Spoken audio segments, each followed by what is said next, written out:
কারিশমাই এমনভাবে সরে যাবে যা আপনি কল্পনাই করতে পারবেন না। আপনি কল্পনাই করতে পারবেন না যে এই সূরার ফজিলত এবং বরকতে কত দ্রুত আপনার জীবন বদলে গেছে। প্রিয় বন্ধুরা, এই সূরাটি আপনাদেরকে শুধুমাত্র মনোযোগ দিয়ে শুনতে হবে, কষ্ট করে পড়তে হবে না। ইনশাআল্লাহ এই সূরার যে ফজিলত ও বরকত রয়েছে তা খুব তাড়াতাড়ি হাসিল করতে পারবেন। মনে রাখবেন, আপনি যেহেতু আপনার জীবনের সকল সমস্যা থেকে পরিত্রাণ এবং বরকত লাভের উদ্দেশ্যেই সূরাটি শোনা শুরু করেছেন, এজন্য সূরাটি না টেনে একেবারে শেষ পর্যন্তই শুনবেন। কেননা প্রতিটি কাজের ফলাফল নির্ভর করে তার শেষের অবস্থার ওপরে।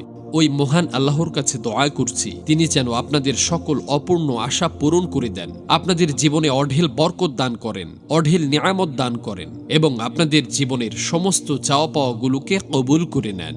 আমিন। কমেন্ট বক্সে আপনিও আমিন লিখে আমাদের এই মুক্ত দোয়াতে শরীক থাকুন। কেননা কে জানে যে কার হাতের ওসিলায়, কার নেক